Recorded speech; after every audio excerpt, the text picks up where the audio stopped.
Good evening, everyone. This is It's iBUGS Life for March 26th, 2026. Oh, that's got a good ring to it. We're so happy that y'all are here. We're going to be talking about the whole process of moving, but before that, we have a couple of announcements. And iBUGS got a lot of things going on. Now we have about 27 events every month. 27, okay, guys? So, we would love for you to go ahead and, if you want to make sure you don't miss anything, get on our website and join our mailing list, ibugtoday@gmail.com, ibugtoday@gmail.com. We are currently having a fundraiser. We are a nonprofit organization, so if you would like a chance to win 500 clams, again, 500 clams for you to spend, that will be possible with a $10 donation, or that's for one chance, or for $50 you get 6 chances. So good deal there.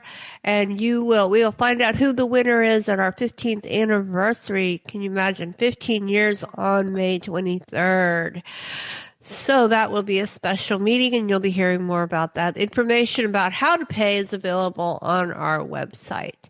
All right, then what's coming up for the rest of this week? We've had a busy week, something every day, basically, since Sunday. All right, so tomorrow night is iBug Night at the Virtual Movies. We're going to be watching The Rip, R.I.P., The Rip, and it's an action-filled movie with Matt Damon and Ben Affleck and others, so come for that tomorrow at 8 p.m. Central Time, social time at 7 p.m., and that's when we have Name That Tune and Bad Jokes and just general argle-bargle. After the movie, we'll have a discussion and that fabulous trivia, so come for that. Saturday, we have iBug Apple Workshop at 2 p.m. All times that I'm talking about are Central Time. There, we are going to be having the latest Apple news, and then we've got some cool demos, and then we'll have time for questions. We'll have a fun icebreaker, all kinds of good stuff. So come for that tomorrow on Saturday. Okay. What else do we need to tell you? All right, so that's what's going out to round out the weekend. We're going to open it up real quick, and we follow our same rules. Say your name, wait to be recognized, no hand raising. Once you've asked a question, then just hold off, let other people have a chance. Okay, so we're going to get started. We have an icebreaker. The icebreaker is... So hold the phone. Say who you are, where you're from, and then when was your last move, physical move? When was your, not moving from the sofa to the kitchen? No. When was your last move? Okay, let's go. Let's open it up and let's start. Who would like to get started? This is Cynthia from Texas, and my last move was in 2001. Pete, Florida, 1995. Audio not. Welcome, Cynthia. Welcome, Pete. George, you have to unmute yourself again. Delhi, what year was it? I'm in Wichita Falls, Texas. Burke Burnett, and it was a long time ago, 2015. Welcome, Shelley. This is Jody in New Hampshire, and I moved 10 years ago. Oh, I'm here. Okay. Thank you. Keep going. This is Mary Alice from Pennsylvania. Yes, go ahead, Mary Alice. And I moved 5 years ago. Okay, thank you. Keep going. And I'm looking forward to moving soon. All right. Good. Okay. Gene. Hang on, Gene. Randy, go. North Carolina, December 2023. All right. And go, ma'am, Miss Jean. Sorry. Go ahead. Gene, November of 2024. Wow. Good deal. Thank you. Okay, let's go. Who's next? Georgia. Georgia. Yes, ma'am. 19 about 1985 roughly. Oh, wow. Okay. Thank you. 1986, somewhere around there. Thank you're you. welcome. Thank you. All right. Who else? Sharon, Norman, Oklahoma, 2007. All right. Thank you, ma'am. Okay. Who else? Rosetta Stone Rosetta, from, go. I moved, it was 1992 from Virginia to Georgia. Okay. Thank you. All right. Let's go. It's Jim from Missouri. I moved in August. Yeah, remember, we were there for that move. So, all right. Thank you, Jim. All right. Who else? Arlene, North Carolina. Yes. I moved in September of 2017. Okay. Thank you. You're welcome. Gloria, Gloria, go ahead. 1985 from New York. All right. Oh, I didn't know that. Okay. Thank you. Keep going. Ned in Texas, July 2019. Okay. Thank you. Who's next? Who Dan you are, from where you're from. Go, Dan. Yeah. Yeah, Dan from Southern California.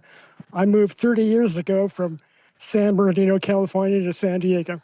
Oh, wow. Oh, my. We're learning all kinds of cool stuff today. Okay, keep going. Thank you, sir. Let's go. Shazali, St. Catharines, Canada, December 2025. Okay. Thank you. Thank you, ma'am. Who else? Who you are, where you're from, when your last move, physical move. Anybody else? Dale from Cleveland, 1983. Oh, I think you may have beat us all. Okay, thank you, Dale. Okay, anybody else? Nope. All right. This is Michael in Texas. Yes. My move was 2013 from All right. Houston to Central Houston. I didn't ask you that, but that's okay. Yes, I still have a bunch of boxes I haven't even unpacked yet. I didn't ask you that either, but thank you. Thank you so much. Thank you. All right. This is Sunday, and my last move was during the pandemic, 2020 October. Quite fun. All right, so now we're going to hand it over to our wonderful host, George Battiste. There I am. Hang on. Ready. Battery low. I have to fix this. Mr. McCulloch. I got the thing on. It's gonna. So. Mr. McCulloch. Did he mute himself? There it is. Go ahead, George. Okay. Good afternoon, everybody. And welcome to this chapter of It's iBUGS Life. And we're going to be discussing moving. Cue the music. Put your hands together. Looking for Wheezy. Where's Wheezy?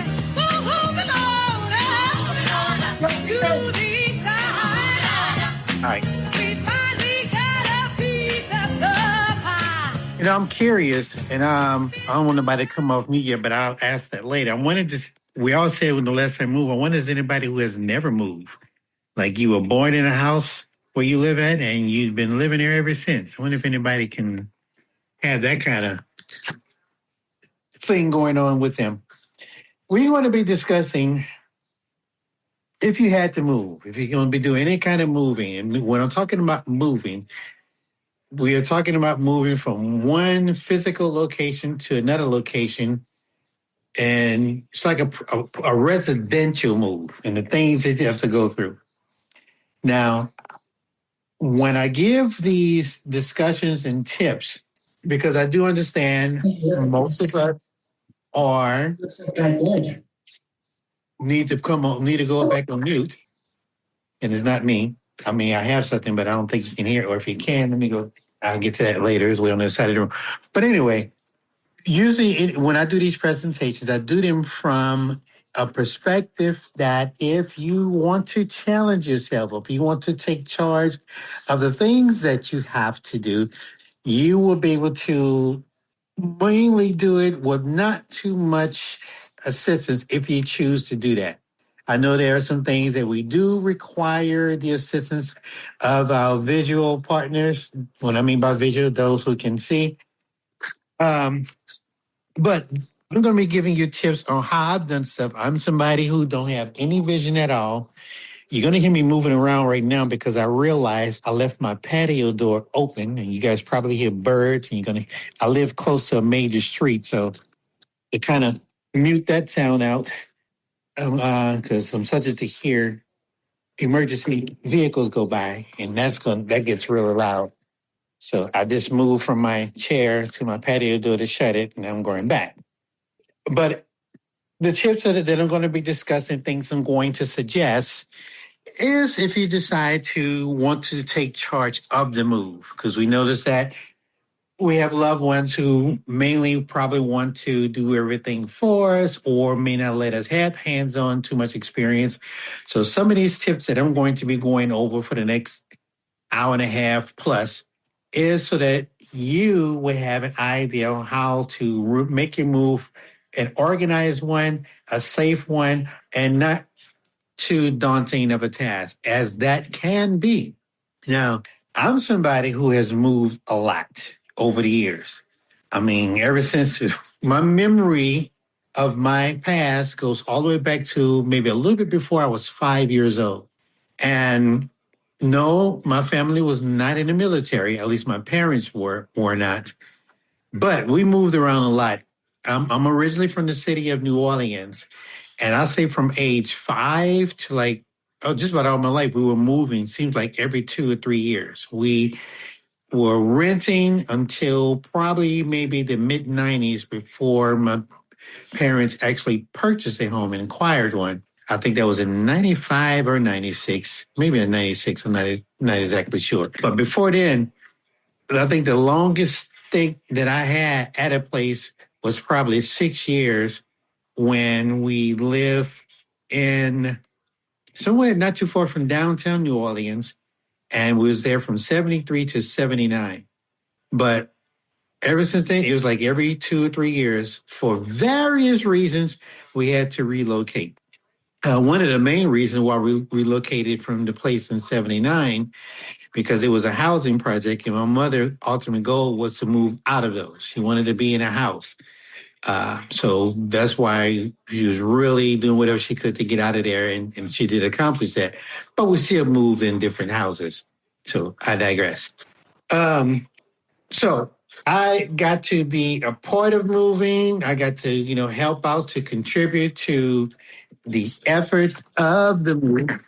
And I also, once I became in my adult life, I got to be the one who was in charge of doing the move, especially when when I went to college at LSU, I didn't have to do that much move. I think I just moved like some clothes because basically New Orleans to Baton Rouge is like about 80 miles, and I came home on some weekends, not every one of them.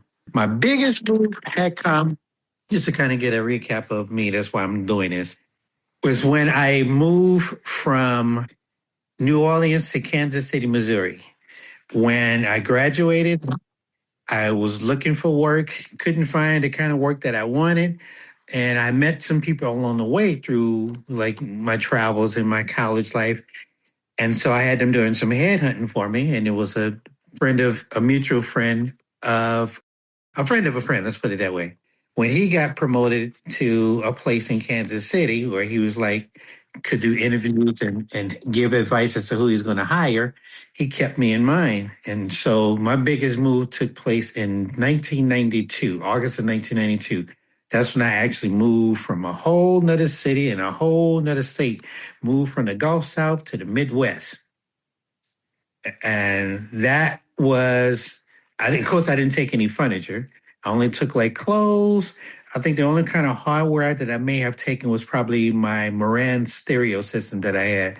But everything else was just clothes primarily because I stayed with someone for about 5 months, 6 months before I was able to establish enough savings and build up in a good, stable income that I was able to get a place of my own.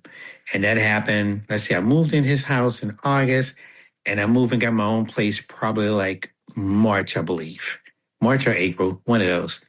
And so when I moved into that place, it was a 1 bedroom, kind of like an eightplex, where it was like 8 units all connected. And in Missouri, everybody has basements. So although I had a 1 bedroom, I guess you could call it like a 2 bedroom because there was a half bath downstairs in the basement and a room for a bed in the basement.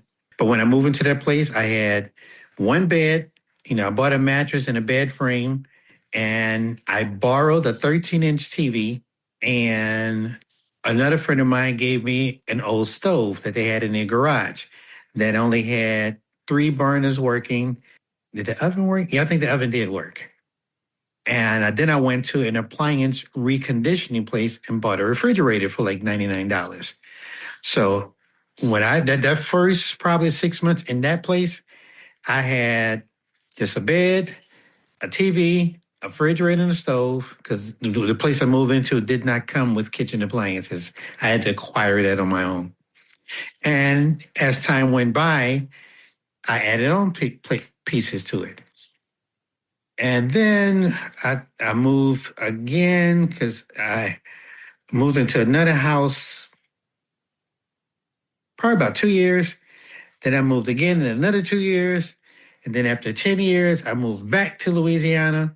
And then Katrina had come. So I moved to Texas. And here's why I say, now, even in Texas, I've been in Houston since 2005. And I've had about 5 or 6 different moves. My first move, I stayed in a place for about 1 year. Then I moved into another apartment where I stayed there for 2 years, stayed in another place for 2 years, finally moved into a rental house. And I was there for, I don't know, 5, 6 years. And my last move, just to stick with the icebreaker, my last move took place in July of 2023.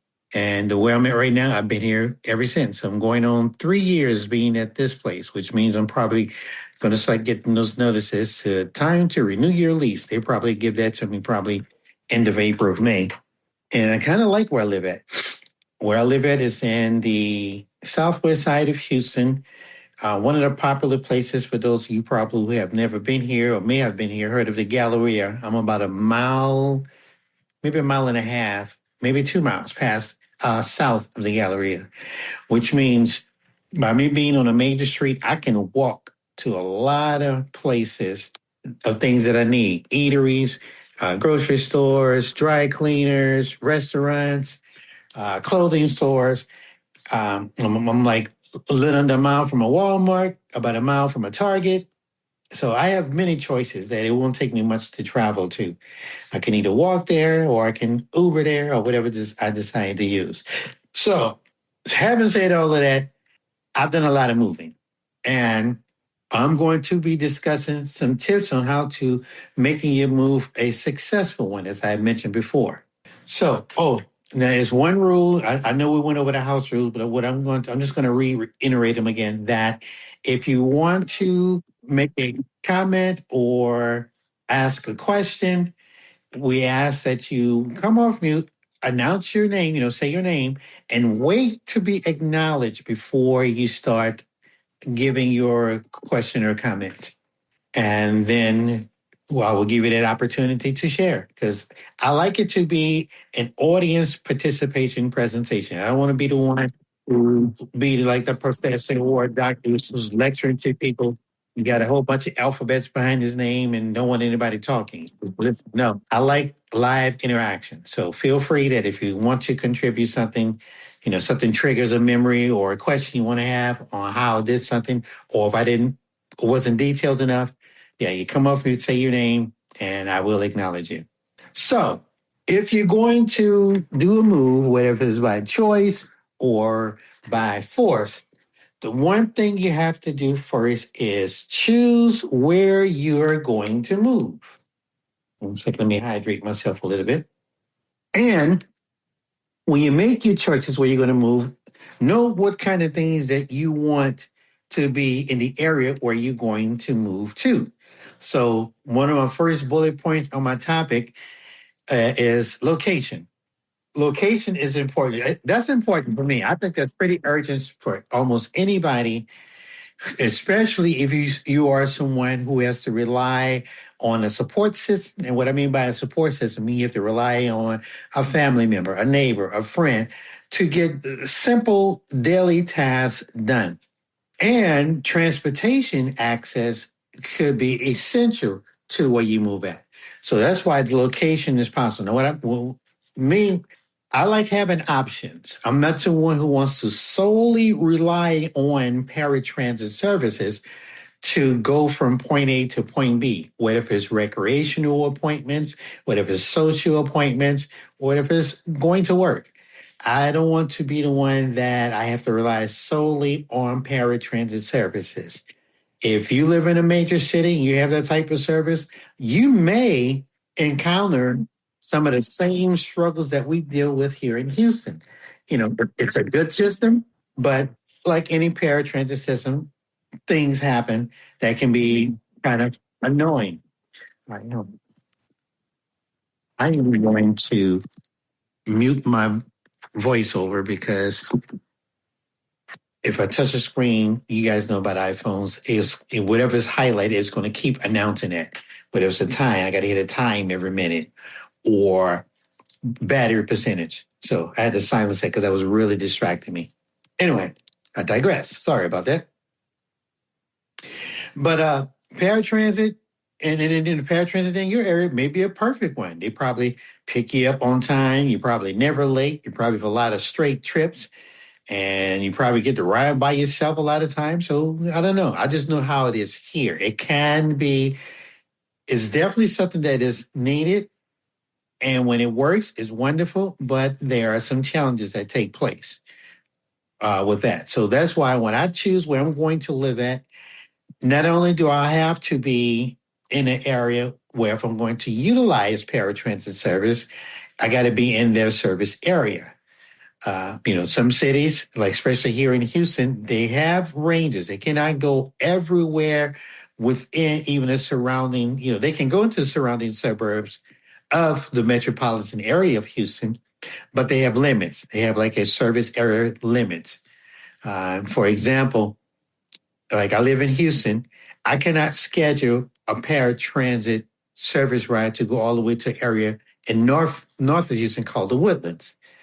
Because that's not only is it out of Houston, it's definitely on the outskirts in the suburbs, but there is no public transportation that you can travel, that I could travel to get there. So if I need to go to whatever I need to do in the Woodlands, I'm going to probably find a intersection or an address that if I'm going to use paratransit, having to take me to that address, and then I can either, if I'm visiting a friend, they can either meet me at the location, or I can catch a rideshare service like Uber or Lyft the rest of the way.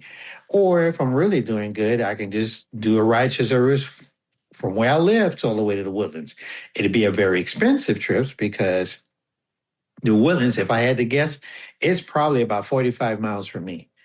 I'm just guessing, and because I think I've had to travel that far before, where I could probably look at the mileage, which means a 45-mile ride in a Lyft or Uber probably can cost just one way, maybe like $50 or $60 and beyond. Depends on the time of the day as well. So not only do I need access to paratransit, to be in their service area, but I'm one of those, I'm versatile. I travel a lot independently, so I want to be on a bus line. That's important to me. It's got to be a bus line that I have no problems walking towards, and it's safe to walk there. Hopefully, it's less than 3 blocks, because I have stayed at some place before where I had to walk probably like 5 blocks to the closest bus stop. But ideally, I would like to be no more than 2 blocks to a bus stop, because that way I can check the schedule and I can guesstimate what time I need to leave out my door to get to the stop safely at a time before the bus is going to arrive. So yes, I do check schedules if I do decide to use the fixed route or the city buses. So that's why, if anybody can understand the reason why location is very important to me where I'm at. It's got and then of course, location, you want to know what's around you as well. So whenever I go, like my next bullet point, be happy with your surroundings. This area, when I was seeking for a place, when I decided to leave the last place that I used to live in, for one, it's got to be an area where I can travel to it without any problems. And then I was glad to know what's around me, what I can walk to. This complex that I live in, there's a Walgreens literally right across the street, probably a little cat corner, like maybe a 90-degree angle. I have to walk one block to my south and then cross over the street, and Walgreens is right there in that parking lot. Walgreens is also in the parking lot of a couple of eateries. There's a place called Hawaiian Bros, which you can get like some Hawaiian type dishes or meat. There's a pizza place where you can get pizza or lasagna. I forget the name of it. There's a barbecue place that's like in the next block. I discovered that I'm next door to a Shipley Donuts, which is to me one of the best donuts places here in Houston. I know some people may like Dunkin' Donuts better. Some may like Krispy Kreme. We don't have a Krispy Kreme in Houston. Closest Krispy Kreme we have is, I think, is in Austin, or there might be one in Galveston. I'm not exactly sure. But I'm next door to Shipley's, and I say that's dangerous because I love Shipley's. I love glazed donuts. Remember, I'm from New Orleans, so I like pastries.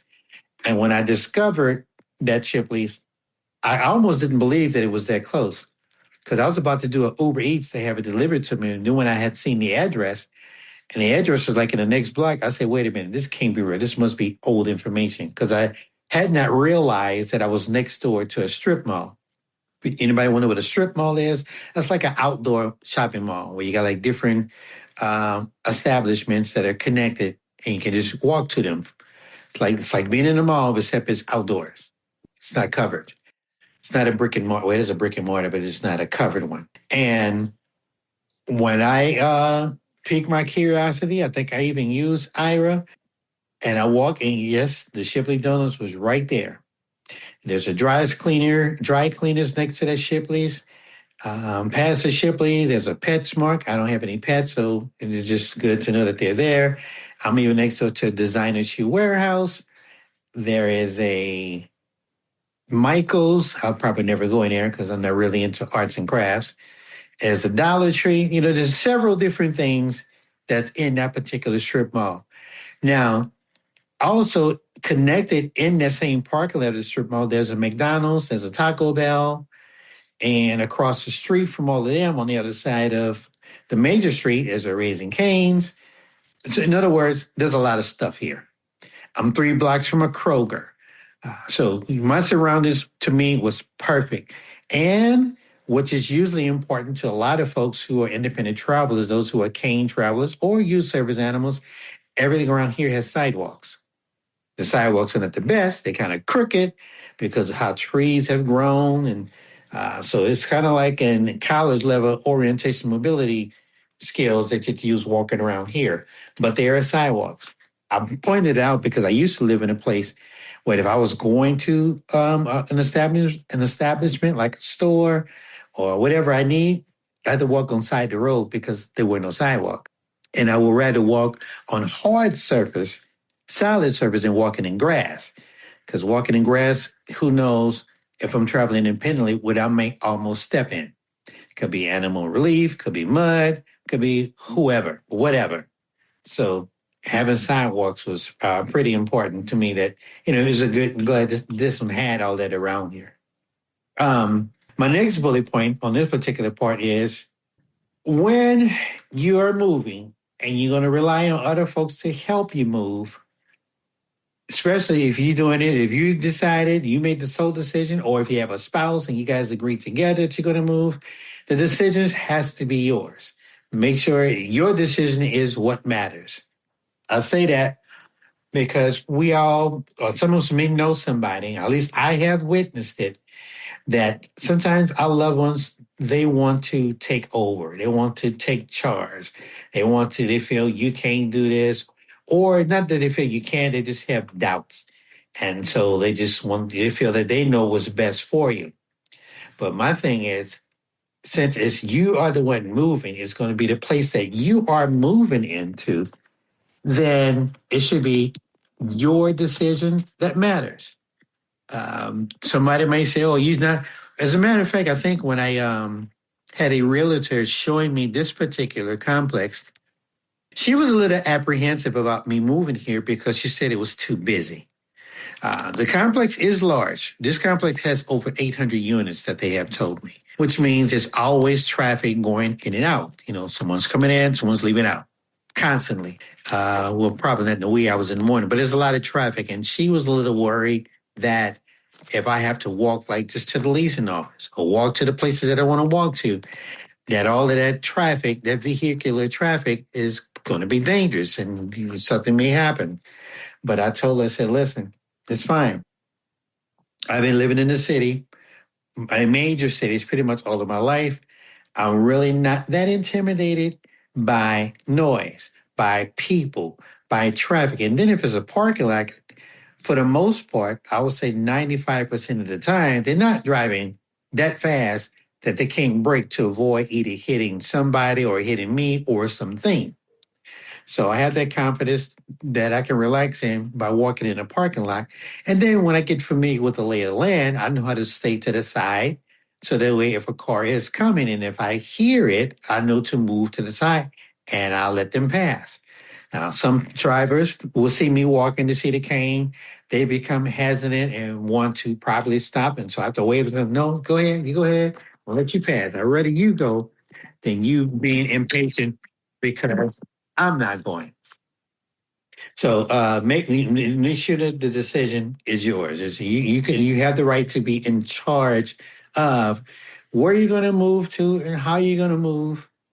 And even though they may try to dissuade you or try to change your mind, stick to it and be hard to it.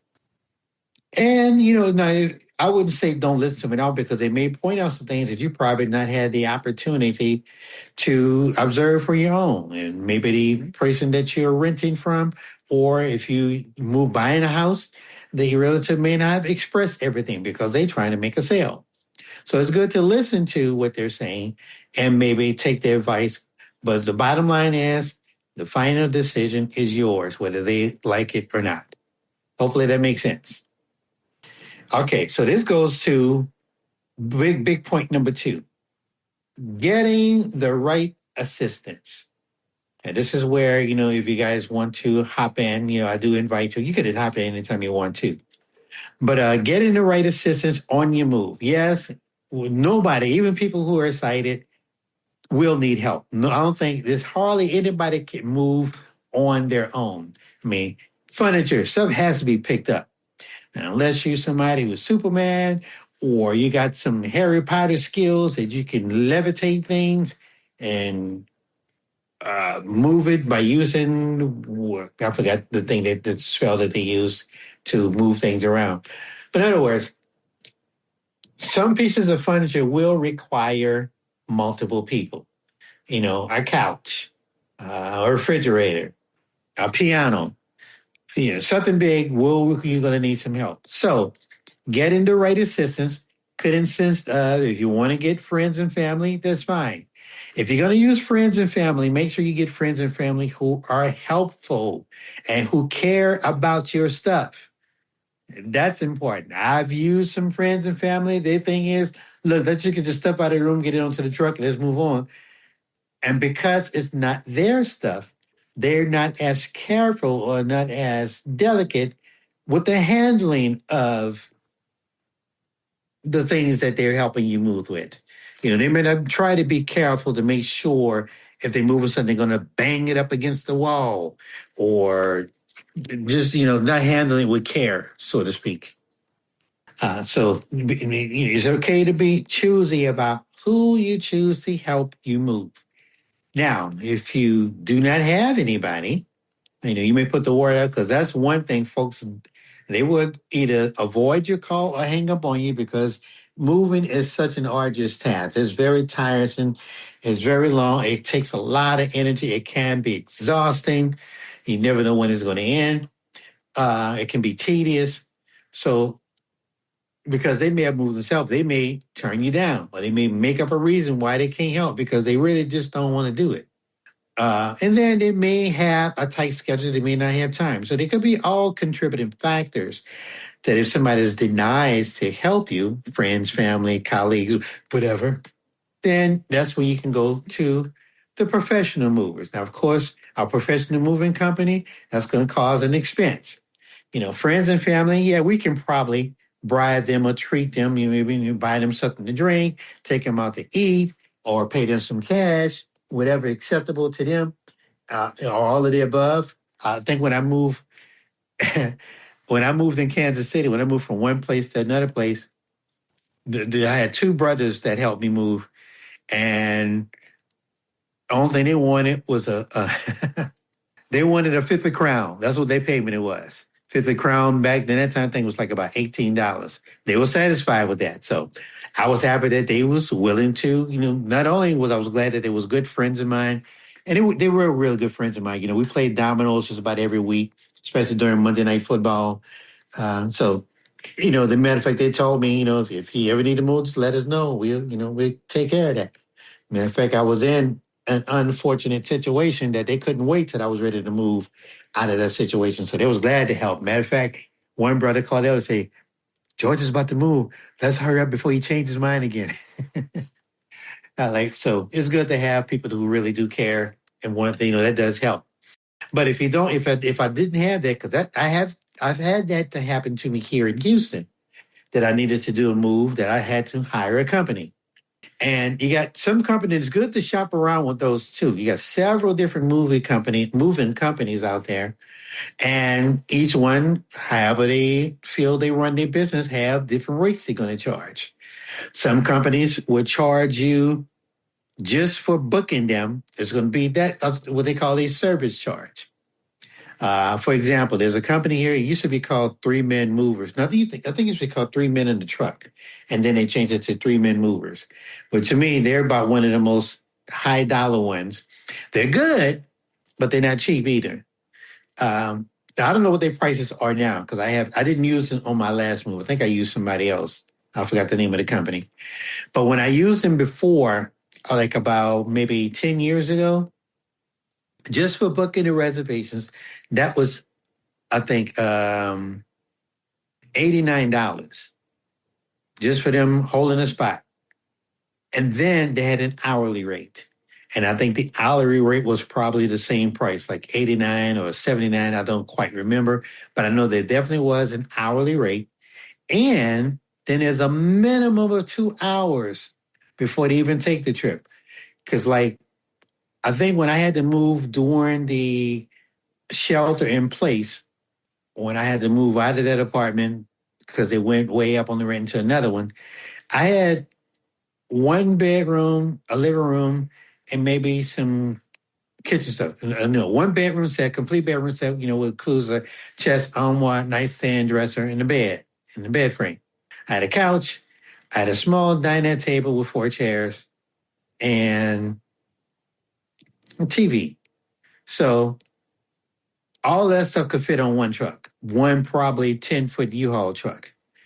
But most moving companies says it's only going to take, we have a minimum of 2 hours. Even if the move takes 1 hour, we're going to charge you for 2 hours. Either they're going to charge me for 2 hours or they're going to move extremely slow so they can make sure it takes 2 hours.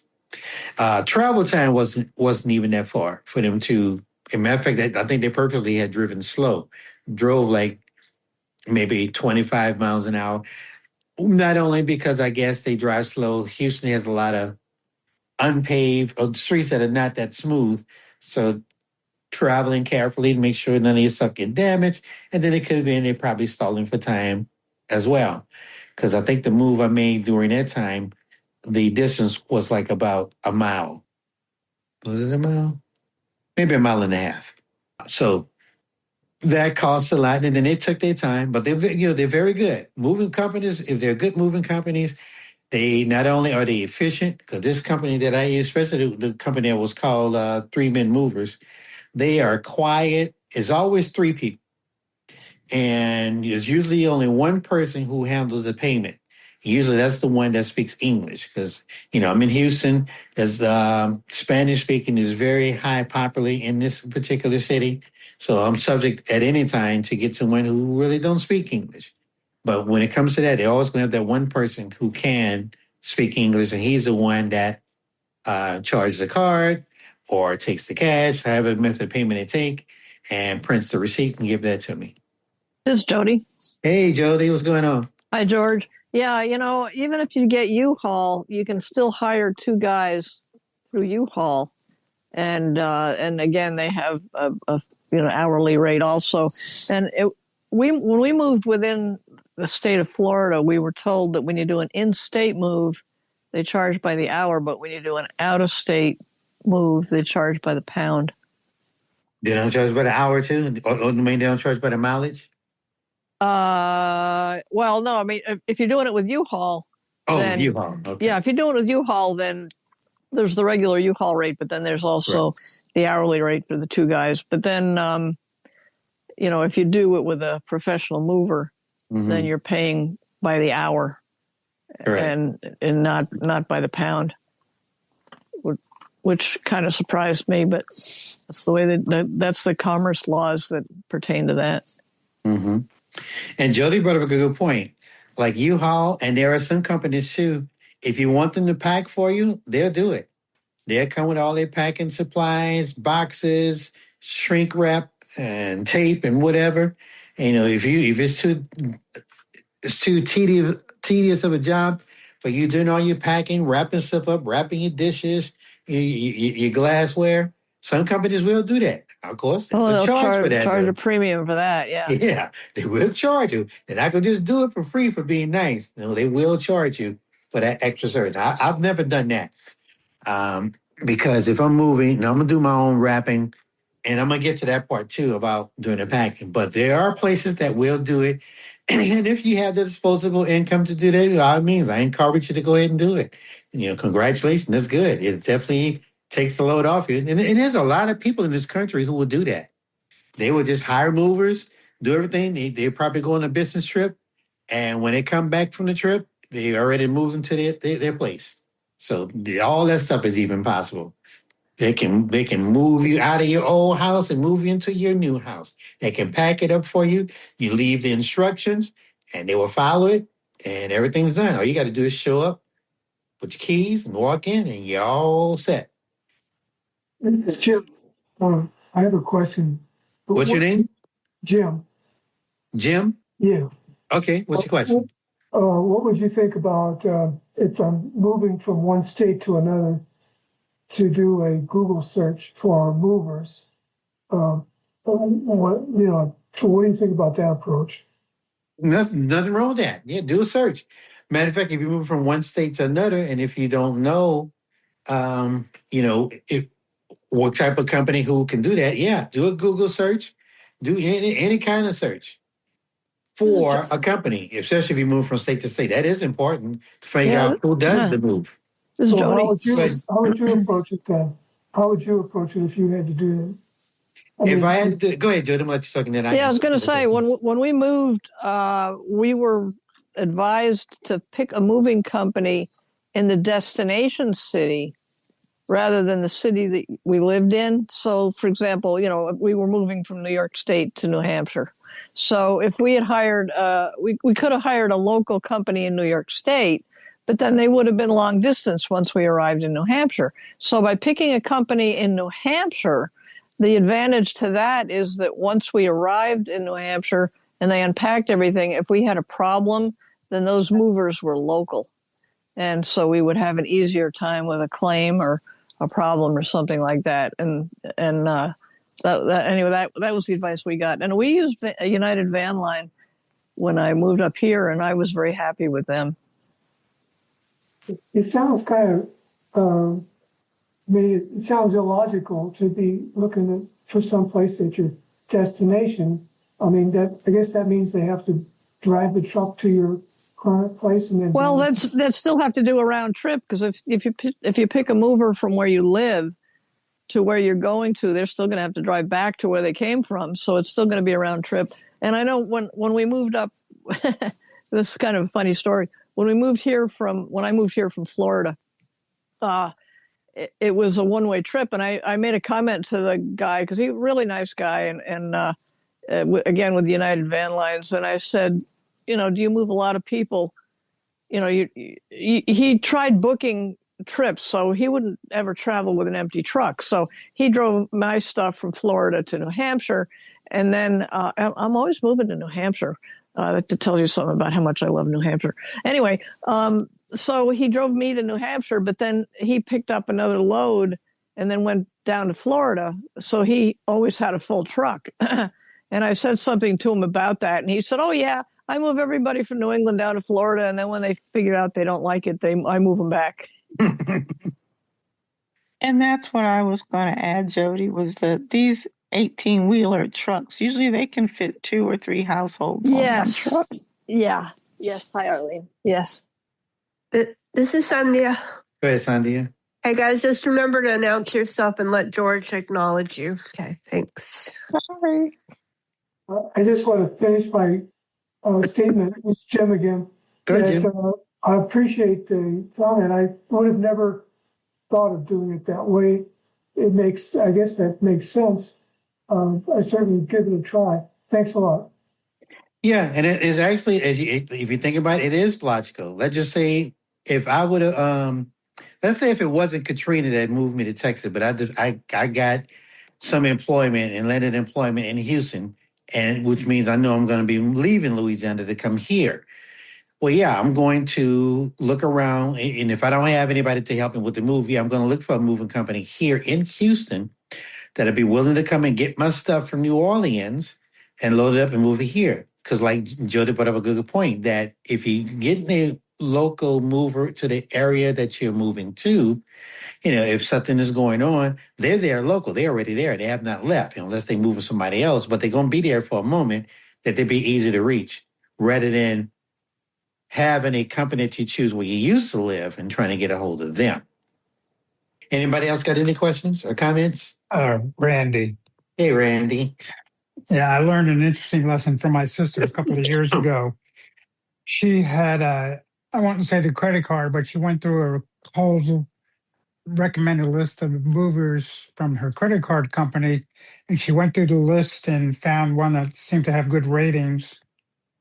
She hired them, they packed everything, they moved everything. On the other end, a lot of the appliances were damaged, there were some boxes missing, there were other things that were broken. And she tried to make a claim with the credit card company that had the list of the recommended movers, and they pointed her to the terms and conditions section saying that they were not responsible for what happened with these movers. And she had pages and pages of pictures and documentation of what things were before they moved and after they moved, and they did not have to pay her. I mean, you just don't know what you have to, you just never know what you need to be careful when you're looking for a reliable mover and where you're getting the information from. That's a good point. I'm actually making a note too, in case I have to do this presentation again, to make sure I mention it. If you're searching for moving companies, and especially if you have looked online like Google or Yelp or something like that, read the reviews. Some of the reviews are authentic. Some of the reviews are honest that people have made on them. So that's something good to go by. And if a place has a whole lot of high marks and good reviews, most likely they're probably safe. If a place has more bad reviews than good, then I might be a little apprehensive and look at giving them my business. So even though, that's why I say you got to read through all of the comments, because some people are just hateful and will probably write out something bad that probably wasn't the company's fault.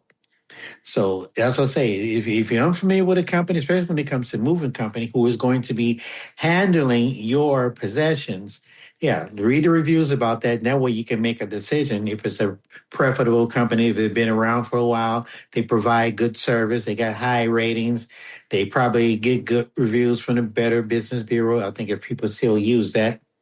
But yeah, that's a shame that happened with that person because I would think that's why they have like what they call chargeback rights.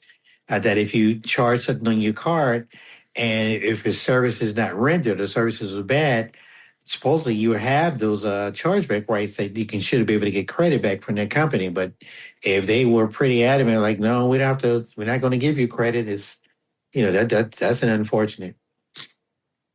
This is Jan. That somebody had to experience that. Go ahead, Jan. If you live near a military installation, you might want to look up and see who that military installation uses because they do a lot of moving and take a lot of care in moving military families. So that's another suggestion. Okay, great suggestion.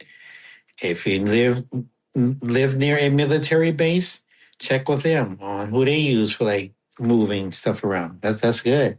This And is yeah, Ned. hey Ned. Yes, when I moved from Dallas to Austin, I used Mayflower because Mayflower was the movers for the Dallas Museum of Art. And I thought, wow, if they're moving all these exhibits in and out for the Dallas Museum, they've got to be good. Yeah, and they're gonna be careful with your stuff too. Right. They're valuables. Right. So I got people who did the Dallas Museum to move me from Dallas to Austin. That's a big move too. That's a lot of miles right there. All right, I want to discuss if anybody have anything else to jump in. I want to talk packing materials. That's my next topic. Packing material. Oh, go ahead, Sarah. Yeah, recap again, please. Why you guys were saying that it's better to hire people from where you're moving to than where you're moving from? Because I think even the people that you're moving in the location that you're moving to, they're still going to have to make a round trip too, right? Because they're coming to get your stuff and then they're going to move you up. Or is it? What's the advantage of doing it where you're moving to rather than where you're You want moving to chime from? in on that, Jody, since you mentioned it? If you're still Yeah, here. because once you move in, if you've got a claim for some reason or another, then you're dealing with a local company because they're in the same place that you've moved to. So if you have any problems, they're right there. They're not a long distance anymore. And by the way, that was a Mayflower move, and Mayflower was a really good company for us then too. Does that make sense, Sarah? Does that answer your question? Yes, it does. Thank you. This is Sarah. Yeah, it does. Yeah. I was just thinking about, and as far as the cost of it, I guess yes, they all have different prices, but am I right that it'd probably be about the same? Because either it's going to have to be a round trip. So yeah, other than being able to make a local claim when you get there, and they'll give you a quote. Oh, this is Jody. Sorry, George. That's okay. I know your voice. Yeah, they'll give you a quote. Okay. All right. Thank you very much. And this Jody again. Go ahead. One thing that I always felt like I never want if you have a company move where the company is moving you from one place to another, then they cover the moving expenses and they would even cover packing. I personally, of course, it's much more expensive. I personally wouldn't want somebody to do the packing for me because then I'm kind of losing touch of what's in what box. And I like packing so I know where everything is, and I like unpacking so I know where everything goes. Speaking of packing, packing materials, that's my next topic. Of course, packing and the materials of it is going to require you to get probably a lot of boxes, depends on how many stuff you have, how much stuff you have. So gather you some empty boxes, gather you some duct tape or packing tape, something that's going to hold it. Get you some labels. If you're somebody who is a Braille reader, I will say, get a Braille labeler. Make your own Braille to label the boxes. Because remember, bottom line is the decision is yours. My objective is for you to be as much in charge of the move as possible. So if you're going to have tons of boxes and stuff like that you're wrapping up, then you should be able to know what's in what box. Label it in Braille if you're a Braille user, or if you're somebody who has some vision, then use a marker, use a highlighter, use a 20/20 pen. That's those pens that write darker but don't bleed them to the next page. So labeling is definitely a way to keep your move organized. This is Especially Sandhya. when it comes to unpacking. Go ahead, Sandhya. Oh, sorry. Yeah, part of labeling, if you kind of know part of the labeling process, I would put like the room where it should go, like kitchen, bedroom 1. I don't know if you know how many bedrooms where you're going is going to have, or, office or whatever it is. So that helps for the movers to put everything where they belong, or have like a numbering system. Room 1, have a number 1 on it, so it's easy. That does help. In other words, all of the kitchen stuff, keep all of the boxes in the kitchen. All of your bedroom stuff, keep all of the boxes for that particular bedroom. And you can even tell the movers, it's just going to go in the master bedroom, stuff like that. So that's how you're keeping your move organized. Not only labeling the boxes, but keep those boxes in those rooms, especially if you want those supplies to go into that same room of your new move. This is Shelley. Hey, Shelley. Hi there. Some people when they're moving, and just a couple of side note, when I labeled, because I'm a braille reader, and I took 3x5 cards, and I still use the Perkins, and I did that, and I taped them on with really good tape so they didn't, they wouldn't fall off in the move. And I just put everything in the living room, and then I just separated the boxes into my own room, and I kind of did it. And the important thing is before you pack, get rid of stuff you don't want, because you're just going to have to get rid of it anyway. The other thing I was going to say is if you don't know where to get boxes, you can go by grocery stores and look behind the, back there where they dispose of those, and you can take them, or they might give the receiving area, correct. Right. And also, when I was about ready to move, I kept a lot of shipping boxes because I like to order from Amazon and Walmart, and they have really good boxes. They do. They're trying to give you big old boxes for a little bit of item, too. But then you can stuff it with newspaper or butcher paper or, things like that. You take the shipping material out of the box and that you order things with or from. I always keep all that. And then if I need to move, I just reuse the shipping material that they send in. Okay. I heard you, Randy. Go ahead. Yeah, George. So something that's worked for me when I'm moving is I pack boxes kind of in the area that they're going to be in. So like all the kitchen will be in one spot and bedroom, and they would all be kind of grouped together.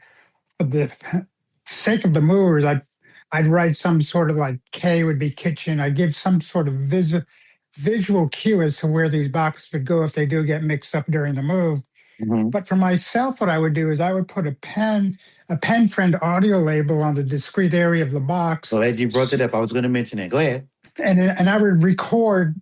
I wouldn't record everything on the label that's in the box, but I'd just record notable items for that box. So when I came across that box on the other end with my pen friend, I would know what was in that box. Does anybody, and you can come off mute, do not know what a pen friend is? Anybody has never heard of that?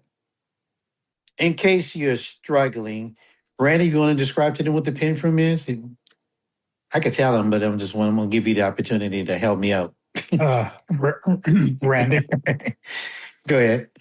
So yeah, pen friend, it's an instrument. It's about the size of, it just reminds me of the younger days when you had like these big thick pens that had like different color points you can come out. It's about that size, that round. And with the pen friend, what you do is you have these flat stickers or different size labels that you can put on boxes or anywhere you want where you want to know what something is, and you push the button at the bottom of the pen friend, and when you hear the beep, you record what this label's all about, and then you let go, and then the next time when you're on the other end, you don't even have to push a button. As long as the pen friend is on, you hold it near, just barely touching the label, and the speaker on the pen will read in your own voice what you said when you recorded the label originally. Absolutely. Thanks a lot, Randy. Yeah, and actually, the pen from it's a recorder, but it looks like a big highlighter. It's not that big. It doesn't weigh that much. It takes two AA batteries, and he's right. Once you put the tip of it on that particular sticker, your voice will announce what you have recorded on that label, and that's something that somebody who's probably not a Braille reader, somebody who does not read Braille but have no vision, that's something that you can use as far as like doing your own self-labeling. You just get these stickers, some of them are round, some of them are square, they come in different shapes, and you press the record button, tap it on that sticker, you announce what it is, and then you let it go, stop it, and then it will beep at you, let you know the recording to stop. And next time you touch the tip of that device to that sticker, it'll be your voice that will be announced on that label. So that's one way for those who probably are not Braille readers. It's good if you can share it too. That somebody who may want to watch this presentation later, since Sandy and Michael put it on their website. Go ahead, Jody. Yeah, I was going to say what I use for packing material is for example, I'll use the towels and clothing that I'm not going to be wearing, and I'll actually use, instead of buying packing material, I just wrap dishes up in clothing and towels, and so it's got a double duty there. It's things I don't have to pack them separate. I'm actually using them as packing material. And then the other thing that we did at one point was I went to the office supply store and I bought colored dots. They're about an inch in diameter, and they're different colors. And so all the kitchen items had a yellow sticker on them, and then all the the bedroom items had a blue sticker item on them. And so it was not only faster for sighted people in the family to sort boxes, but it was also easier for the movers too to have these colored stickers. And of course, if you've got low vision, that might help too.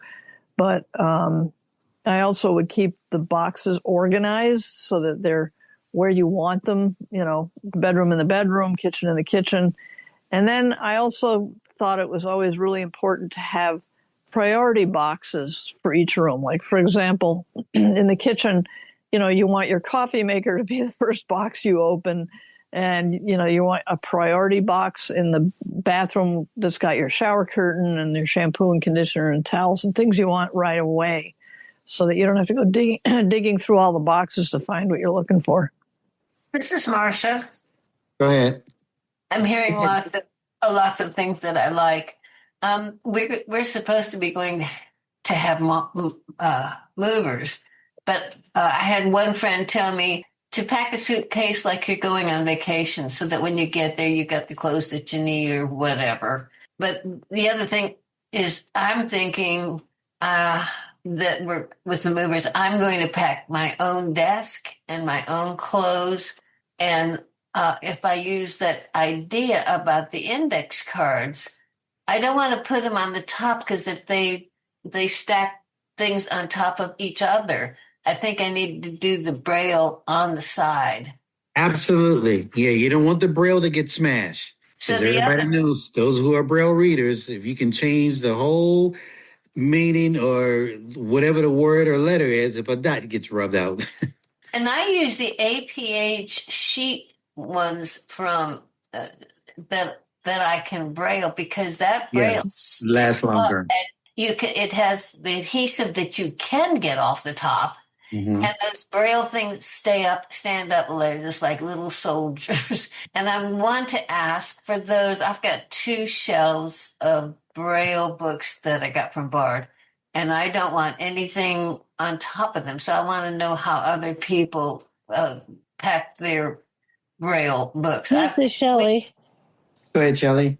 So I might have missed what you said, George, because my voiceover was telling me stuff, but because I use Braille and I use the cards, I make sure that they're on the front, because generally, I didn't have a moving company move me, but it's easier if they're that's exactly why I put them on the front of the box, or not the top. And then because that's what I did with my Braille books, is I just put them in the boxes, and I didn't always label those, but so there was no no way they could get smashed because they weren't really labeled, so nobody could put them on top or get them mixed up backwards or something. The thing about Braille books or any kind of Braille material, of course, my suggestion is to make sure you're getting a box that's big enough that they can fit comfortably and not be so snug. Because the one thing you want not to do, you don't want to smash the Braille. So make sure that there's a lot of space. You don't want to overpack that. And you might not even want, depends on, I don't know how many books you have or anyone may have. You may not even need to pack books in a box, especially if they're going to be transported, not on a moving truck, maybe in someone's car. Then that way they could just be carried, or maybe you can wrap like some rope around it, or I forgot these little straps that you can, some tie downs, something around it just to hold them in place. But if you must put them in boxes, which is nothing wrong with it at all. I've done that. Just make sure that the box is wide enough and deep enough. And then if you're going to have a cover on it, that it's not going to be smashing the Braille that much. Now, if they are hardback books, they probably will protect the Braille as much. But if they're soft paper type books like magazines, then it's hard to keep that Braille firm on those. So you may want to definitely be careful on how you pack them. Make sure they're not getting smashed at all. This is Marcia. Okay. I heard two people and y'all were a tie. Marcia and Janice. All right, I'm going to go with Marcia. Go ahead, Marcia. So this is so good for me because we have bins. So I'm thinking that all mine are in alphabetical order. So when I mark those, and that's what I'm thinking about now, I can put one way and one the other. There you go. So that they're flat. And then on the side, I can also, in my index cards or the APH sheets, I can put, which section it is, so that when the bookcases get put back up, I'll know how to put them back in alphabetical order. And also, it's your system. we had 2 floods, and what I found was they put all the books in a box and they were in the garage. Oh, no. And we moved out. So when we moved back in, that was something that I could do. So when the books were coming out, number one, I tried the meta glasses, and they would tell me what the book was. And some of the books were so old, they didn't have the front, I couldn't figure out which shelf to put them on because some were mysteries. But I used Be My Eyes, and they were wonderful because I would say, what is this book? And they would say, well, it's upside down, turn it over. And they would say that, no, there's a page, turn it over. And they would give me the title. And they were so wonderful. And I was able to kind of section out the books that I can't read, but he can. Go ahead, Janice. I was going to suggest that when packing Braille books, to pack them like you would have them on your shelf vertically and not to lay them flat. Because laying them flat obviously would lend to them being the cells being smashed. Absolutely. Good idea. And I like the idea with, I don't know if it was Shelley or I'm trying to think of the lady's name who was just talking before you, Janice. Marcia, it doesn't matter what the name is. I'm so sorry. We're just sharing ideas. Yeah. I'm not getting old. I'm in denial with that. I just forgot the name. But anyway, I like the idea of plastic bins when it comes to protecting Braille because, like you mentioned, a flood, if they're in a garage, regular boxes will get damaged from humidity, could get water, and then that also could damage the book. But if you got like a plastic bin, if that's available, put them in with a cover, that helps to protect them more. Yeah, I'm actually kind of like Michael. Even though I've been in this place almost 3 years, I got some boxes I still haven't unpacked. And that's because I need a bookshelf, and I haven't gone out to purchase a bookshelf yet. So most of my Braille books are still in boxes that I need to put in a box. I need to put them on a shelf. This is Sonia. Hey, Sandia. Yeah, real quick. Another thing is the plastic bins, and there's another word for those. But anyway, those can also come in colors, and you might use that part of it as a color coding system. So, but yeah, those are great with lids. Yes, they have lids. This is Ned. Okay, hold on. Shelley was before you, Ned. Shelley, where are you from? I'm in Burke-Burnett, Texas, about 2 miles from the Oklahoma border. Say it again one more time. My voiceover was chatting. Oh, I know. I understand that. I'm in Burke-Burnett, Texas. It's about 10,000 population. We're about 2 miles from the Oklahoma border going toward. Oh, you near Wichita Randelette. Falls? Yes. Okay, gotcha. All right, go ahead. I'll digress. No, that's okay. And I can't remember what I was going to tell you. Oh, yes, I do. So when I moved here, I didn't come with a whole lot of furniture.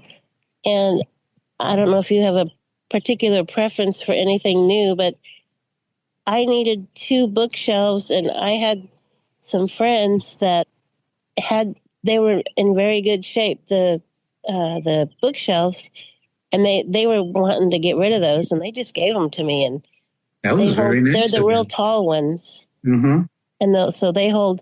I have a Braille Bible, the soft cover, and I have an Oliver Twist novel, Charles Dickens with 4 volumes, and then I can, and they fit perfectly, those things. So, if you just don't mind not having a new one, you might see if someone's trying to offload some stuff or go to. I need to shop around. I thrift probably store. need to ask around. Go ahead, Ned. Thank you. Yes, this is going back to packing clothes. On one of my moves, I just left my clothes in my drawers, and they just took the armoire and the stuff like that and just put it onto the truck. Because I was gonna pack the clothing, and they said no, just leave it there. Those drawers aren't going to fly open. So, and then in terms of my hanging clothes, they have boxes for hanging. It's like a hanging closet, and they just take the stuff off the rack, put it in the box, and they put it right back up on. And so that's how I handled my hanging clothes. So, okay. This is Sarah. Yeah, Sarah. I was going to say, talking about Ned, you kind of segued into what I was going to mention about clothes. And I don't remember my mom and dad got me a few years ago for Christmas, and it was like the pen idea, and I don't remember if it was called Pen Friend or if it was another one. Well, but I don't know if there's more than one company that makes those or not. But anyway, I really like Pen Friend, or if that's who it was, but what I was disappointed in is that labels that I've tried to put on clothes would not stay on clothes after they got washed, like they would come off. And so is that really not good for clothing? Those print labels, I don't think they are, because, it's adhesive, it's stickers. And, if stickers get wet, they can no longer be stickers anymore. So that's why normally, if you get a pen, they give you a bunch of stickers, and you can always ask and order more. Or if you got them from your rehab services, they can order you some more as well. So that's why you get so many, because they realize if you're going to use them for clothes, they're not going to last. This is Jody. Okay. Go ahead, Jody. Yeah, Way Around is another company that has tags, and they do have laundry tags that will go through the washer and dryer. This is Marcia. Go ahead, Marcia. At Amazon, they have metal ones that have Braille, but I was never able to read them. So lately, from I think it's Maxi Aids, I got some buttons, and they have about 10. Well, whatever. They got different colors. So my tech girl has been sewing the button. This is forever, So she puts the colors of the buttons on the left side of something on the top, and on the back in my pants. So I'm able to match up clothes and not get them. And they will go through the wash, but they have to be sewed on. So that wouldn't be for the move. That would be for, your good clothes. This is Sonia. Go ahead, Sandy. George, you want to give anybody else who hasn't had a chance to ask a question or? Oh, sure. If anybody else, don't let Shelly and Janice and Jody and Ned take over. If you got a question, don't be shy. Feel free to come off mute, make a comment, ask your questions. We're at 8:20, just about. Okay. So. Okay. Every time I think I don't have enough material, I think like I have too much material. Yeah, maybe you want to keep going. Okay, let's go. Again, anybody had anybody else want to contribute or say anything before we move on? Because actually we just cover, let's see, packing materials, packing properly, labeling. We discussed that. Okay.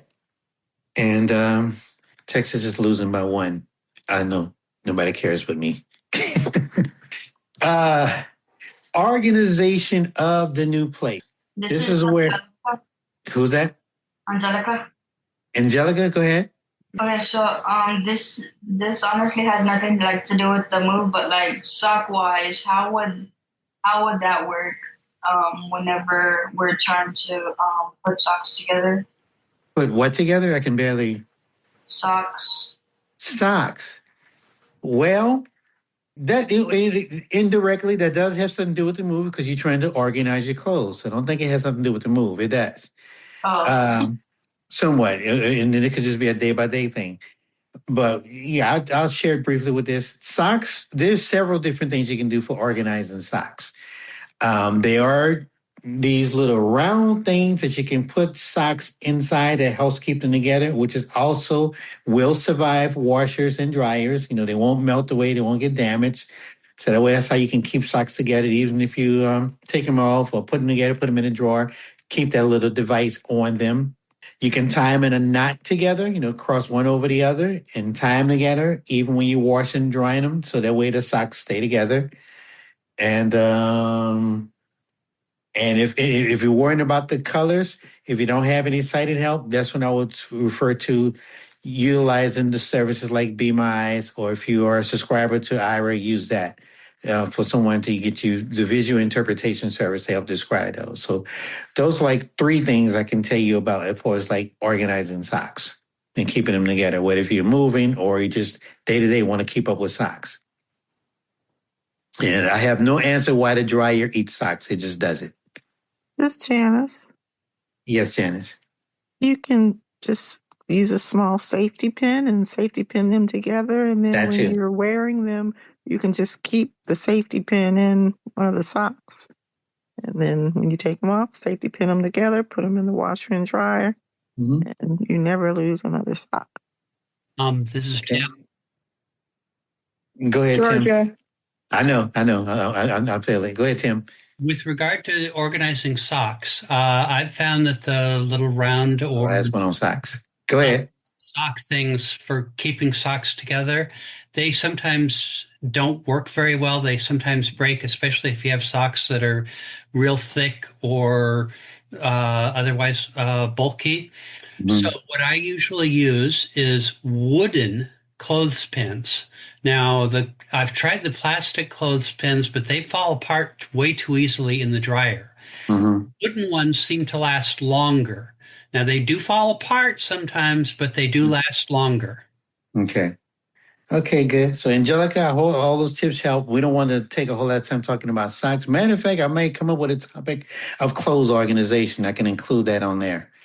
We're always looking for great ideas for future topics for its iBUGS life. So, Sonny, let's make sure we got that on the list.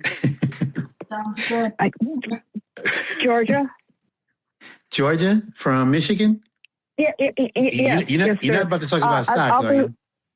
Yeah, I'm afraid so. I'll be real. Well, it's another thing too. I'll be real quick about the socks. I've had bad luck with most of those things that were mentioned, but I do still use the safety pin and rubber bands. But yeah, between the two of them, they usually stay together. And I have pretty thick socks. If you're really thin and your hands are pretty frail, those plastic sorters are hard to pull that stuff through. But anyway, I want to say about the moving. If if you belong to a large church, you might be able to get some help with some of that stuff. Because my husband, when he was alive, he moved people before. Oh yeah, absolutely. Matter of fact, 2 of my moves I've gotten from church members. One of them is like 6 of them. They took time on one Saturday and helped me move from one place to another. So yeah, definitely if you are a member of a church, you spread the word out, word of mouth spread around. Folks are a lot of times are willing to help. So that's a great suggestion. All right, I want to talk about organization of the move real quick. Like somebody else wanted to say something? I think I heard that. Okay, good. Organization of the new place. For one thing, if you've picked a new place, if you've seen it, when it's all empty, then you've made decisions as to where everything is going to go. That's pretty important so that your move can be a smooth transition. Not only that it helps you and the people who are helping you, but even if you're using professional movers. So that way, that also will help on save time on your move. So it won't get so taxing. One thing you want to realize, if they're giving you a 2-hour limit, or they're going to charge you an hourly rate, but if you can keep that down to like 2 hours or no more than 3, it won't be such an expense, a high expense to do the move. So having everything organized, know where everything is going to go, will definitely save time on that. So you can give instruction on where things should go, especially if you got furniture. Let the movers know which thing is going to go where. And especially if you got boxes, if they've gotten the boxes and you had them labeled kitchen or dishes, whatever, they know that's going to go to the kitchen. If you got certain boxes, let's say if you have like a bedroom set and you got like boxes, have those boxes that you've packed from the different supplies, things you may have gotten out of your dresser drawers or nightstands or in the closet, and you pack them up, have them to be like around the bed, labeled. You can label bedroom 1 or 2, however bedrooms you have. And so that way, if they are going to disassemble your bed, if you haven't done it yourself or you don't have the tools to do that, they will know those boxes will go in that particular room with that bed. So that way, when they have disassemble your bed and your furniture, taking the mirror off your dress and things like that, and they loading it up into the truck, they're going to be organized where things are going to go. Especially if you let them know the different rooms that you have things packed at, they are going to probably load their truck in that same manner.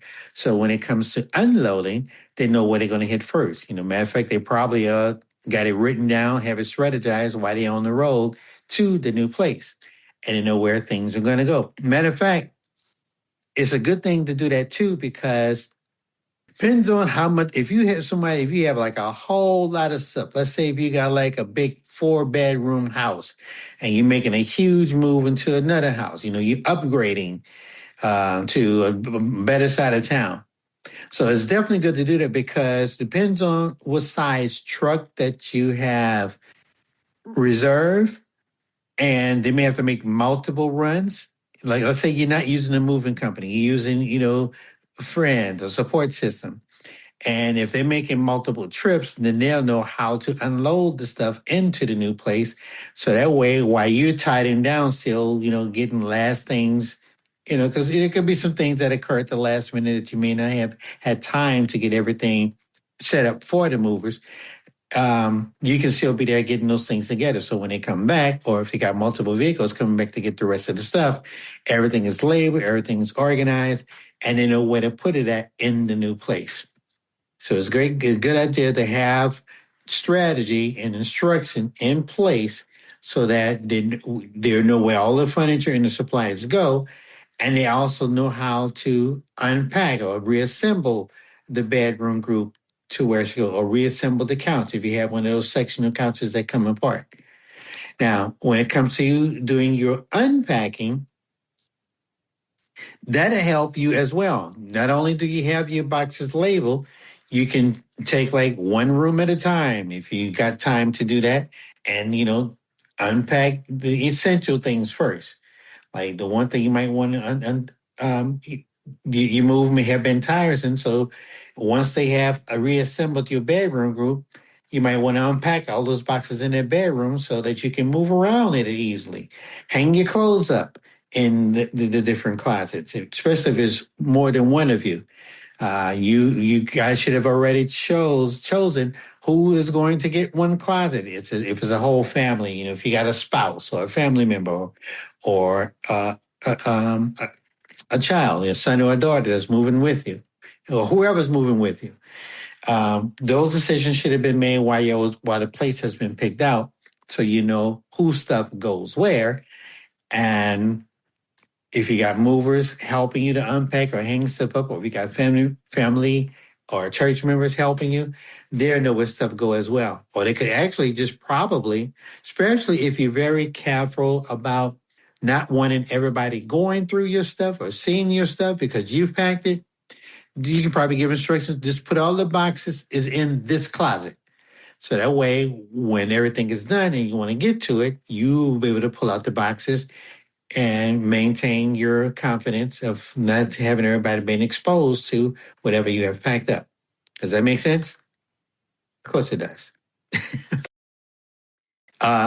Any comments on unpacking? All right. My next topic is, if you have to put some things in storage may come into play. I got two points left, so hopefully this should be enough to fill in the last, 25 minutes we have? 30 minutes. I don't know what time it is. Let me see. Oh, it's 8:30. Okay. It depends on, because, and especially if you stayed somewhere for a long time. Like, I think, was it Pete? Who was that say they haven't moved since 95? I think somebody said they have not moved since 83. There's a good chance maybe you probably have said you're not going to be moving. But let's say in any event, you are somebody who unfortunately would have to move. When you stay, let's just say, this happens with me. When you stay somewhere for a while, you accumulate a lot of stuff. You never know how much stuff you have until you unpacking or have to pack. Because then that's when, I think somebody may have mentioned, I forgot who it was. I don't know if it was Rosetta. Somebody said earlier that when you pack and you move, look for some stuff that you need to get rid of. You might not need to bring all that old stuff. Probably just don't need it anymore. Probably it's outdated. It's probably broken. Probably old. Probably something you should have gotten rid of. That happens. Or maybe I'm talking about me. It happens with me. That when you stay someplace for a while, especially if you're going to be there for years, you will accumulate stuff. You may be an empty nester, and when your children have moved out, they may have left some stuff. And so when it's time to move, if they're not available to come and help you to get rid of the stuff, then you can make the decision or maybe contact and say, listen, do you want this stuff? Because I'm moving. If you don't want it, I'm throwing it away. If you do want it, you need to come and get it. And this comes about of being in charge of your move.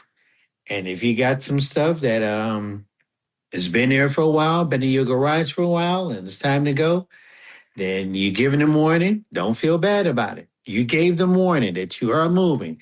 If somebody doesn't come, then you can make the decision on either keep the stuff, especially if it's in good shape, or have a garage sale.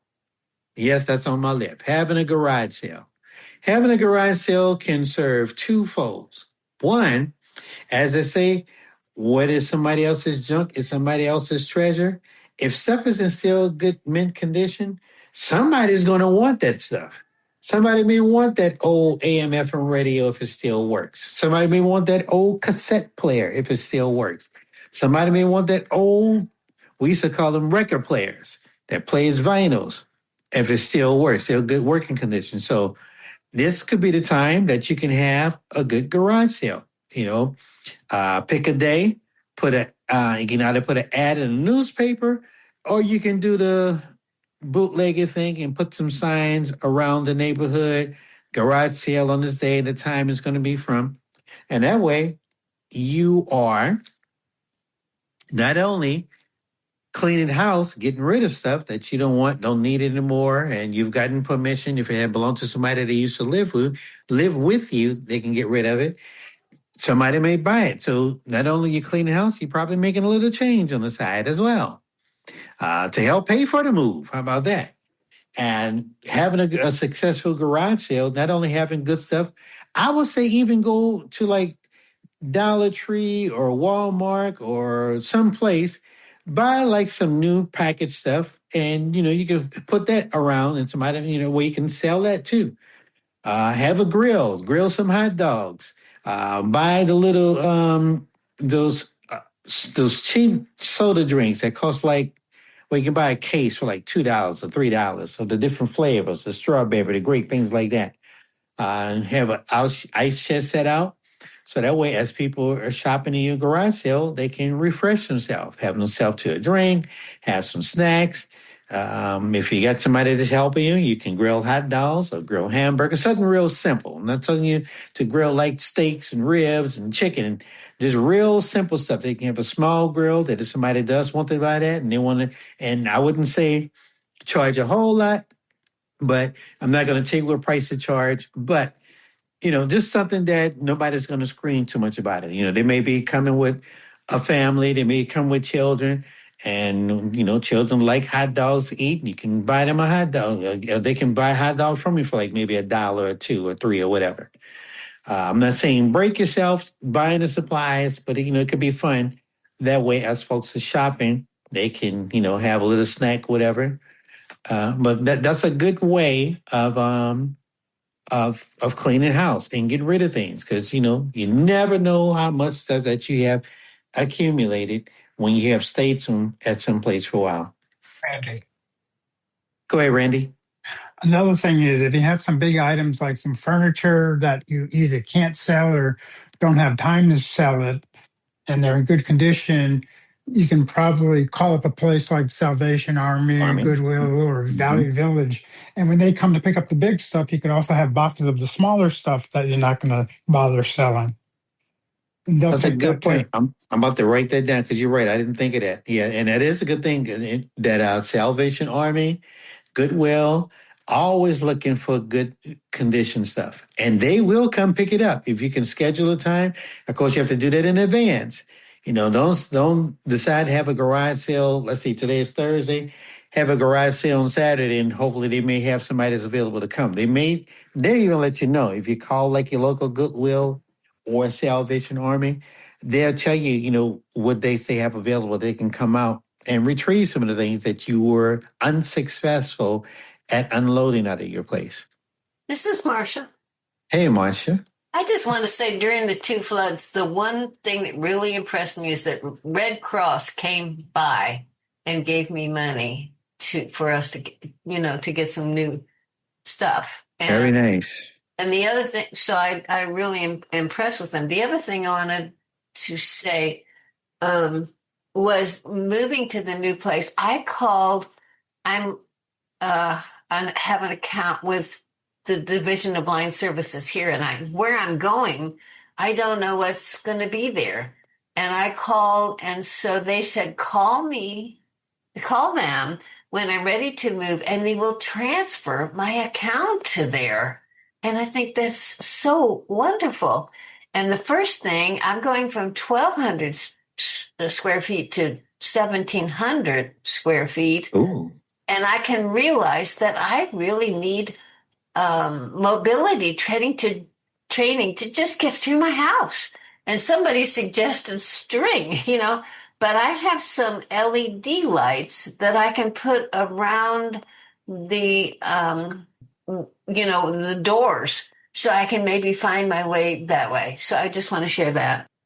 Yeah, and in the area you're moving to, or going to be moving to, find out if there is a local vocational rehabilitation services available, or some of the advocacy organizations like American Council for the Blind or National Federation of the Blind or whatever. They may know how you can get in touch with an orientation mobility specialist that can come and help you with that. Because that's what they're there for. If you're not great at what they call that structured discovery, learning where new things are, where things are located at. I would say get in touch with them, get like an O&M specialist that can come, and it can definitely probably, if they're a good O&M person, be more than willing to help you to orientate you to your new place, your new surroundings, your new neighborhood. That's pretty important too. Jody's been helping me. Excuse me, Mark. This is Marcia. Jody's been helping me and says that they even have a guide dog center there in Sarasota, and also I think there's a lighthouse. So I may be. When I'm here, I have a totally blind tech guy that helps me with my computer, and I don't want to lose him because I'm trying to learn JAWS, and I'm hoping I can find somebody to come to the house to help me down there. Could he possibly, that's up to him, train you virtually, meaning y'all can meet up on like a Zoom platform, or he can just call you, and that way he can give you instructions over the phone? Okay, so what he did is he put an app on my phone so he can still be with me. There you go. And because he's so good with me, because I'm totally blind for the first time and he's totally blind, so he can work with me. And so I give him money because he's so special to me. It is awesome. Yeah, if you got a good tech person, hold on to them, because the good ones, they're far and in between. But if you got a good one and he's patient and willing to work with you, do whatever you can to make sure you get hold of them, because not all of them are. Georgia? Yes, Georgia? Yes, I just want to make a comment about Sarasota. I spent a little bit of time there, just, in the winter. But I have been to the lighthouse there, and I don't know what else you were commenting on, but yeah, I don't know how the transportation is down there because I always had my husband taking me. But yeah, I'm very fortunate here that I have very good transportation. It's countywide. I wanted to say something. Since the pandemic, I called Salvation Army because I like to deal with them because I feel they're a good charity, but they don't, in our area, they don't pick up anymore. Now, I know Volunteers of America does, and I don't know what the parameters are, how much you have to have or anything, but I'm going to call and check it out before I, rely on them. But I do have some big stuff to get rid of. You're in Michigan, right? Yes. Mm-hmm. That's all I wanted. It's all I wanted to mention. You in a small town of Michigan or a big city? I'm in Flint, Michigan. Oh, Flint, Michigan. Okay. Now that's the capital, right? Yeah. No, is it Flint? No, Lansing's the capital. Lansing is the capital. We do have. We're not as big. Well, the biggest county here in Michigan is Oakland, and transportation. Of course, like I say, it only does certain sections if you live there. But I'm real fortunate that I have the Jewish Federation to rides to the University Hospital and that sort of thing, and to doctors. And we have for our millage, we got the senior transportation, and that'll take you anywhere to the doctor in the state of Michigan anyway.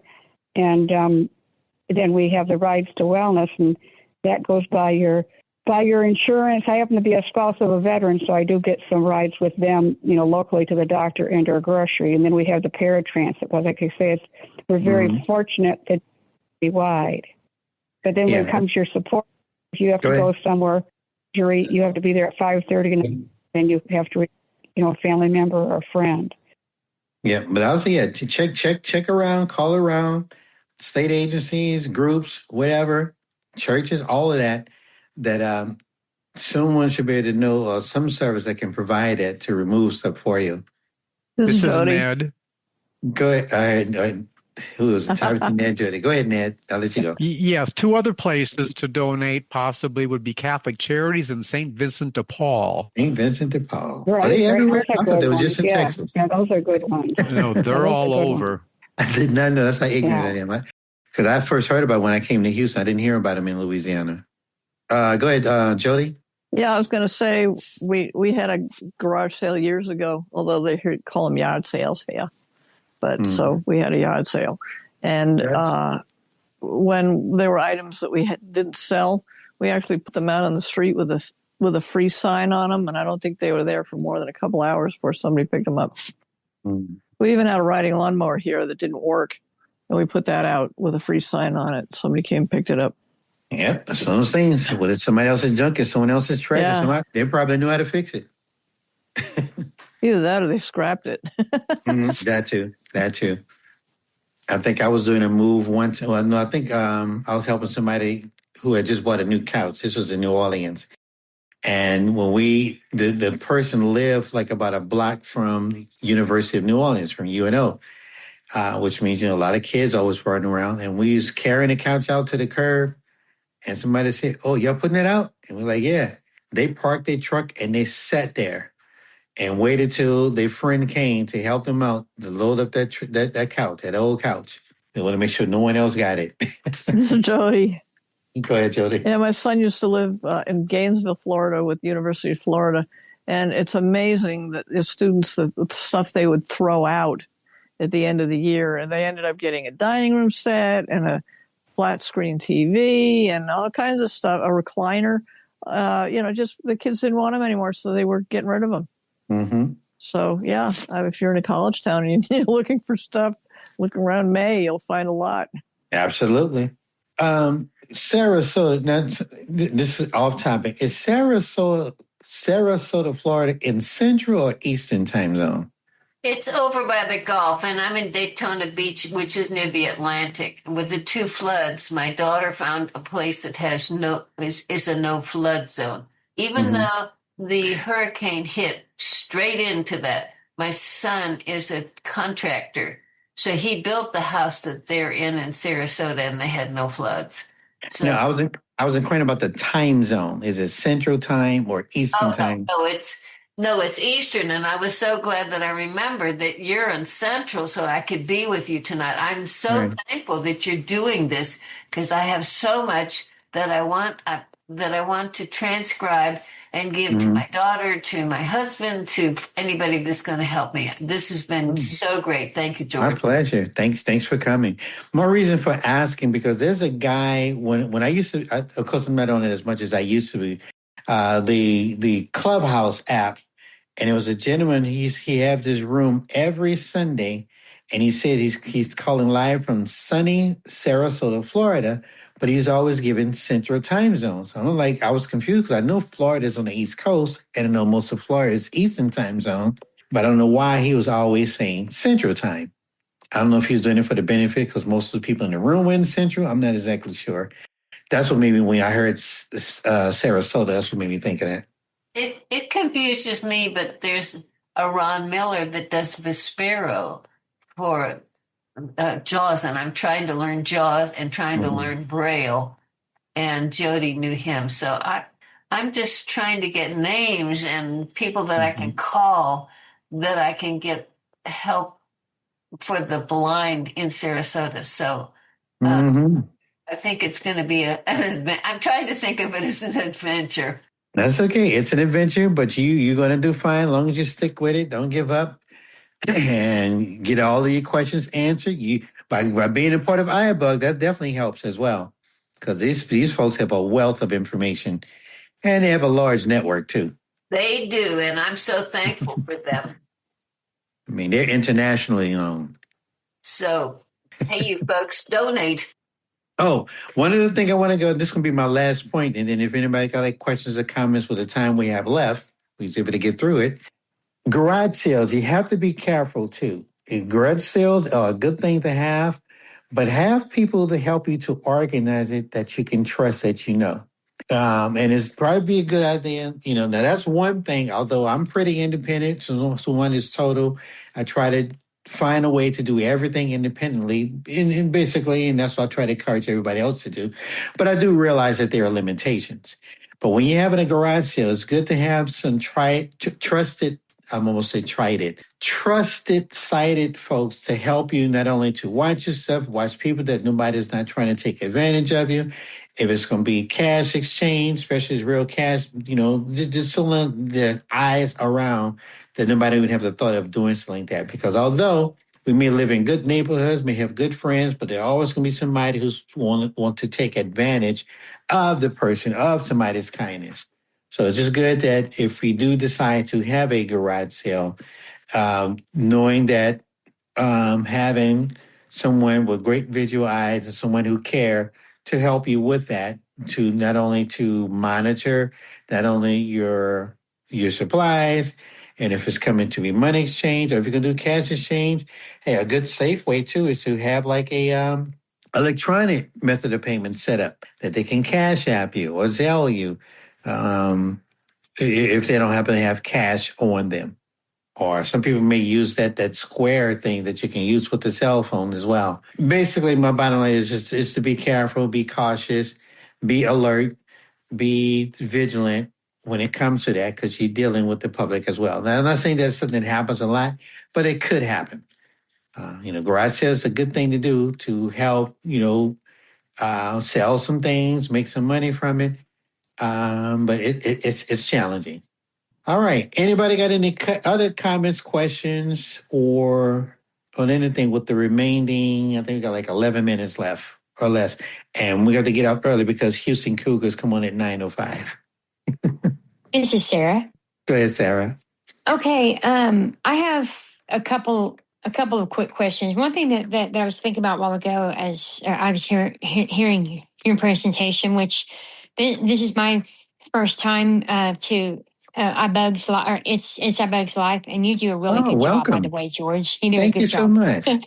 Anyway, but of course, right now I'm single, but I'm still hoping to find someone and get married, and preferably a sighted person, just for obvious reasons, just a night. But anyway, what I was wondering is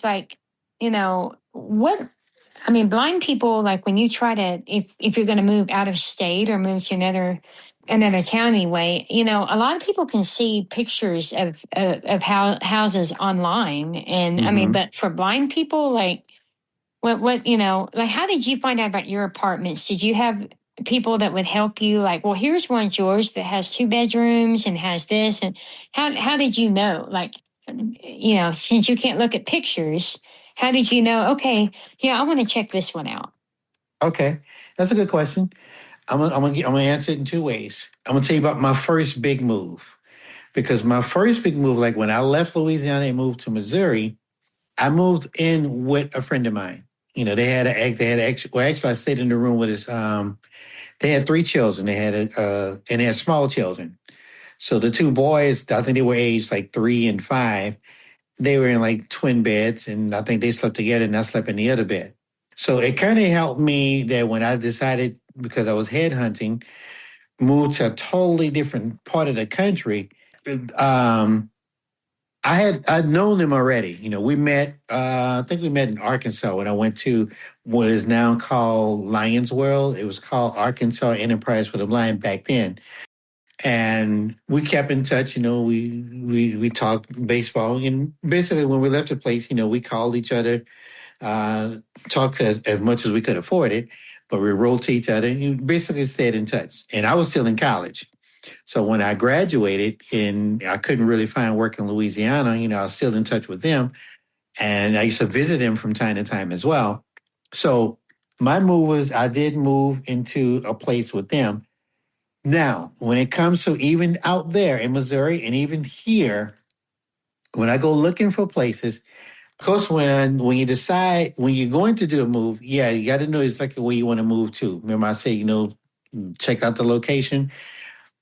So once I have learned the city or know where places are, yeah, I would check ads. I would, if I'm riding around, or I would ask people around. They know what good places, who's renting. They got places for rent, whether it was a house or an apartment. So word of mouth helped me. And then what I will do is, let's say if it's apartments, of course I go to the leasing office, which everyone have to do that anyway. And you let them know what you're looking for. The leasing agents inside the office, will walk you to one of the vacant units that they have for showing and allow you to look around. And they'll tell you about the place, what it costs and other things and the rules about it. And they allow you to, walk around so you can get the lay of the land, how the thing is set up. That way you can determine if the place is big enough for the stuff that you have or not. Now, I also have used a leasing agent, a real estate agent, somebody who does real estate, meaning they just show houses. They show houses for sale and they show houses for rent. That's part of their business, how they make their money. And I was fortunate to meet somebody, and I actually, through the work that I do, like I work for the state of Texas. This is when, matter of fact, that's how I met Sandia. I had one client that I was working with, and I asked him when I knew I was needing to move, who helped him find his place. And he gave me the agent name that helped him. He was totally blind as well. So when I called her and told her who gave me a number, she was extremely nice. This lady was golden.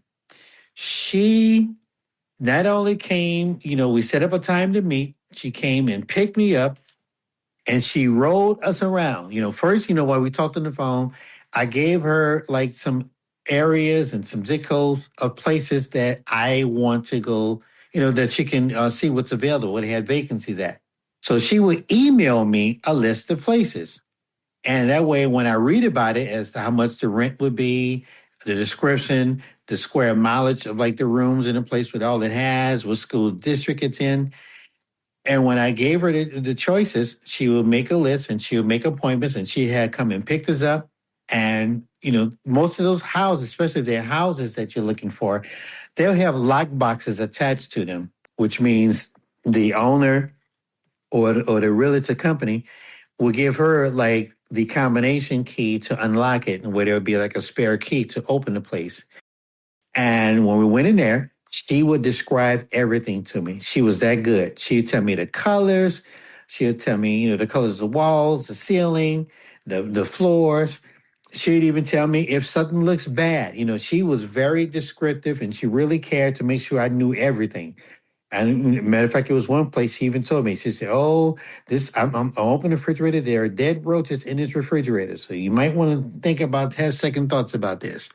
Which means if this place want to rent, if the folks want to rent the place, you would think they would clean it up well, so that somebody be wanting to move into it. But by her pointing all that stuff out to me, that made me not make a decision not to choose that place.